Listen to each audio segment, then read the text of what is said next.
Welcome back to this Let's Play of The Last Remnant. Last time we went through a rather interesting fight against an ancient dragon to recruit Maddox, who's here in Pegasus formation.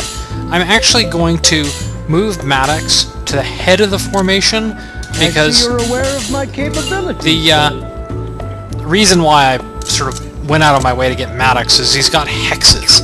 And hexes are, impressive, huh? you know, they're useful in their own way. I'll follow but whatever orders the you give me. real sort of perk to them is that thing that I was talking about during that other fight, where there's an ability in the hexes tree called Cachexia, which will remove all the AP from the target. This is a critical tool for fighting some of the optional bosses because it prevents them from using their in-turn attacks, and that essentially will make the difference between them being beatable and not. I think there are ways to beat them without that, but likely they involve a lot more grinding. Not that getting Cachexia will be easy. It is an ability that takes a lot of work to get from, especially with Maddox, because he's starting at just basic hexes. I want actually multiple characters with it before I take on the Fallen, which is the first of those optional bosses that I'll need it for. But the other characters I'm going to do it with already start with a lot of hexes. Maddox, just, you know, got to start from somewhere. And we're here at the pub in Nagapur, and we're talking to this old-fashioned woman who wants to find out about some weapon technique in a place called Avacliff, which is outside. Well, it's not outside. You have to go through Dilmore to get there.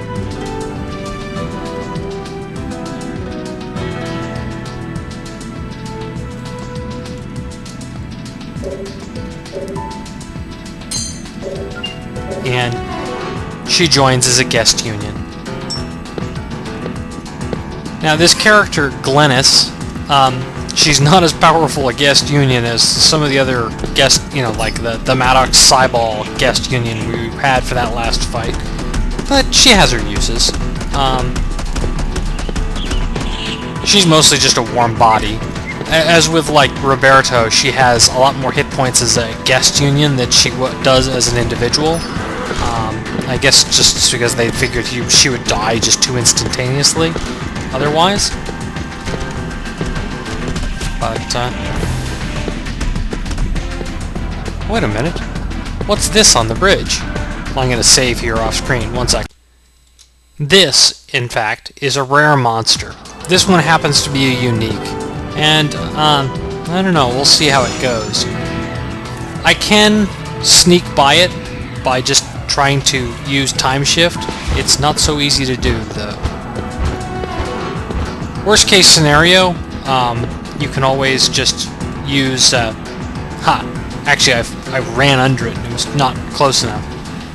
I'm not going to bother to fight it. It'll show up later. That particular one is not part of a quest as far as or a guild task. Many of the unique monsters are. And it doesn't drop anything particularly useful. So, we're not going to go back to the world map, so I'm going to save my digging.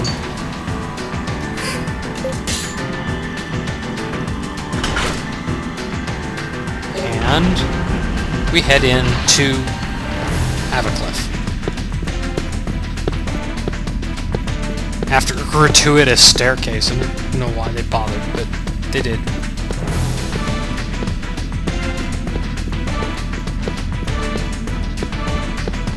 That's just a dead end.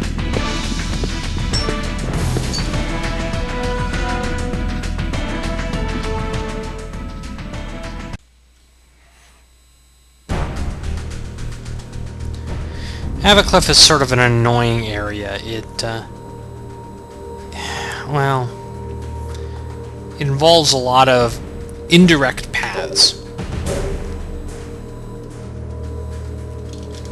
This particular quest is probably one of the biggest, what TV tropes call, the wiki at TV tropes calls guide dang it quests.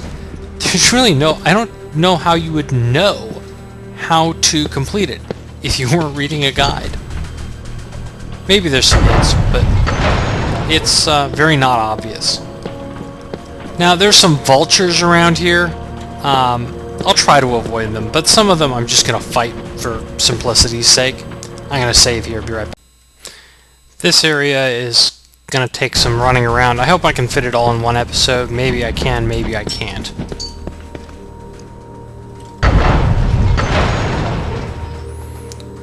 There is, of course, a boss fight at the bottom. Come on out! Okay, later. Another recipe I'll likely never use.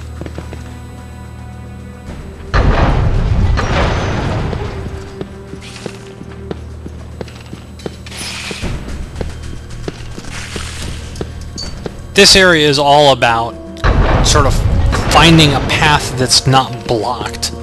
Most of the paths are. There's some chests around here. I'm not going to bother with them. Like many of the areas, we'll be back here at some point.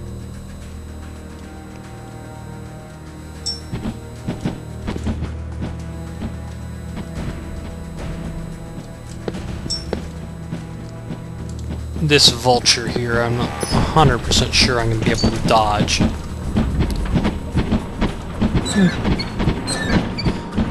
Despite the fact that the vulture can fly, it can't follow you down. I don't know if that makes sense or not, but, you know.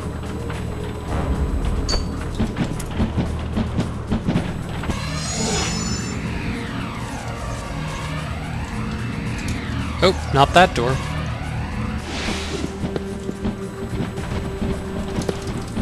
Yeah, you know, while we're here, why don't we do some digging? Come on out! Okay, later. There are a couple of pieces here. That silver ore is one of the things that Caedmon needs.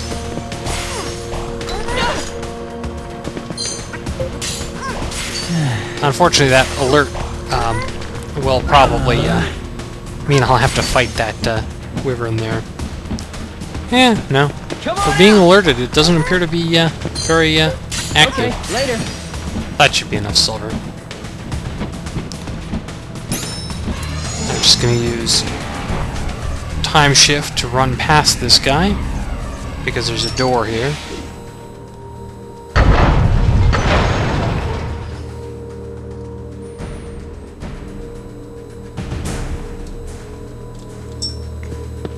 And I'm going to save here. Be right back.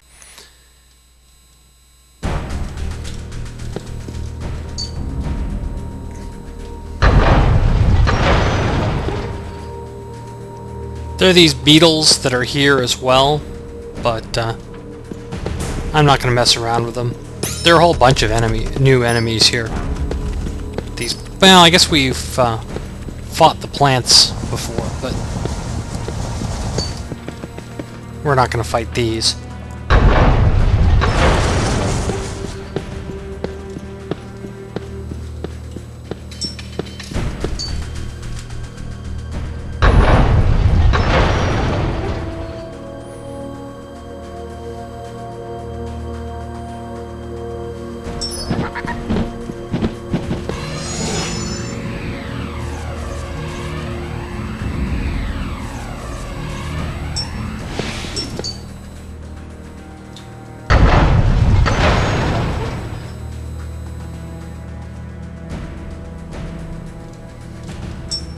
In case you're wondering, yes, I wrote myself a set of directions. I'm not just sort of randomly wandering around here. Though, that is kind of tempting to do in this area. You can just get lost very quickly here.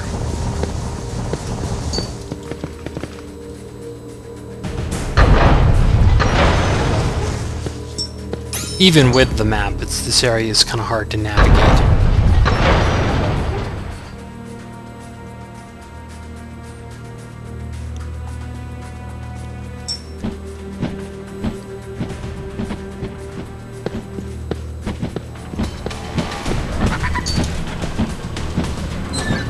No food for you, Mr. Buzzard.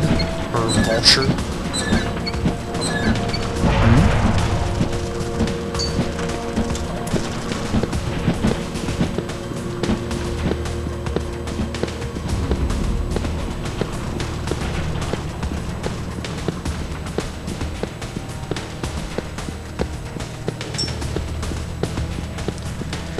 Now, some of these elevators are broken. There's a later quest, you'll come back here, where some of those things will start to work again. Now, as you can see down in the bottom here, there's a whole lot of these guys.